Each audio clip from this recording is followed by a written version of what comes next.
என்ன சொல்றாரு? ஏதோ முதல் மரியாதை சிவாஜி கணேசன் வாய்ஸ் எடுக்கிறாரு பாருங்க. தங்கம் வாங்க, தங்க மயிலுக்கு வாங்கவாம். சும்மா தருவீங்களா பாஸ் தங்கம்? உங்க கடைக்கு வர சும்மா தருவீங்களா? பணம் வேணும் பாஸ், பணம் வேணும், நகை வாங்க. தங்க மயில் உள்ள போய் பாருங்க, என்ட்ரன்ஸ்ல என்ன போட்டிருப்பாங்க? மகாலட்சுமி போட்டோ தான் எடுத்தோடனே போட்டிருப்பாங்க. காசு பாஸ், காசு எல்லாமே. இவங்க பேசுறத பார்த்தா என்ன தோணுது? பணம்லாம் முக்கியம் இல்லைன்னு சொல்ற இவங்க ஏதோ படையப்பால உழைச்ச ரஜினிகாந்த் மாதிரியும், காசு பணம் முக்கியம்னு சொல்ற நம்ம ஏதோ அந்த படத்தை நீலாம்பரி மாதிரியும், ஏதோ ஊரடிச்சு ஒலையில போட்டு நம்ம எல்லாம் சோறு தின்னுகிட்டு இருக்க மாதிரியும் நீங்க பேசுறீங்க. அப்படிலாம் நினைச்சிடாதீங்க மக்களே.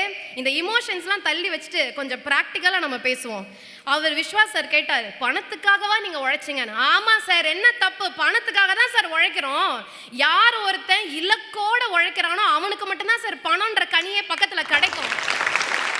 இலக்கே இல்லாம ஏதோ போறேன் ஏதோ உழைக்கிறேன் இருக்கறனால அடுத்த லெவலுக்கு முன்னேறவே முடியாது. மிஞ்சு போனா 3 வேளை சோறு தான் தின்ன முடியுமே தவிர்த்து எந்த செல்வத்தையும் சேர்க்க முடியாது. செல்வத்தை சேர்த்தாதான் 4 பேருக்கு நம்மளாலே கொடுக்க முடியும்.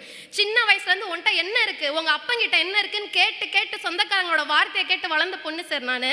ஆமா, படிச்சு உழைப்பேன், ஆனா உழைச்சு அதை பணமா மாத்துவேன்னு நான் உழைச்சதுனால, அதை பணமா மாத்துனதுனால என்ன பேசின சொந்தக்காரங்களோட பசங்களுக்கே இன்னைக்கு நான் தான் சார் ஸ்கூல் ஃபீஸே கட்டிக்கிட்டேன். அந்த நிலைமை வந்தது காரணம் என் உழைப்பு மட்டும் இல்ல, அந்த உழைப்பை பணமா மாத்த தெரிஞ்ச ஸ்மார்ட்னஸ்னால தான் நடுவர்களே. நான் காலேஜ் செகண்ட் இயர் படிக்கும் போது வீட்டில் கொஞ்சம் புரோக்கன் ஃபேமிலி ஆக வேண்டிய சிச்சுவேஷன் இருந்தது. அப்ப சொந்தக்காரங்க என்ன சொன்னாங்க, ஒரு பையன் வந்திருக்கான், ஒரு மாப்பிள்ள நகையெல்லாம் வேணான்னு சொல்றான், உன் பொண்ணு ஆனா படிப்பை செகண்ட் இயரோட நிறுத்திடணும்னு சொல்றான், அப்படி சொன்னா கல்யாணம் பண்ணிக்கிறேன்னு சொல்றான், உன் பொண்ணுக்கெல்லாம் உன்னால் இனிமே காசு பணம்லாம் சேர்க்க முடியாது, நீயே வறுமையில இருக்க, பேசாம செகண்ட் இயரோட படிப்பை நிறுத்திட்டு கல்யாணம் பண்ணிடுன்னு சொந்தக்காரங்க சொல்லும் போது, ஏன் அதை அம்மாவே சரிதான்னு நினைக்கும் போது, நான் எப்ப படிப்பை நிறுத்தணும்னு எவன் முடிவு பண்றது? நான் எப்ப படிப்பை நிறுத்தணும்னு வறுமை என்ன முடிவு பண்ணுதா?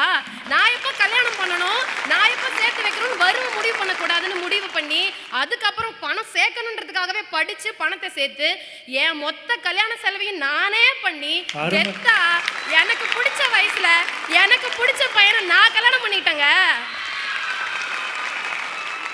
ஸோ அந்த முடிவை எடுத்தது காரணம் என் கையில் பணம்னு ஒன்று சேர்ந்தனால சார் நான் சொன்ன பேச்சை வீட்டில் கேட்க முடிஞ்சுது. இங்கே இருக்க எல்லா தங்கச்சிங்களுக்கும் சொல்கிறேன், ஃபினான்ஷியல் இண்டிபெண்டன்ஸ் தவிர உன் கையில் இருக்க மிக பெரும் ஆயுதம் வேற எதுவுமே கிடையாது. நீ இன்னைக்கு படிக்கிற படிப்புக்கு காரணமே நாளைக்கு உன் கையில் காசு இருக்கணுன்றதுனால தான்.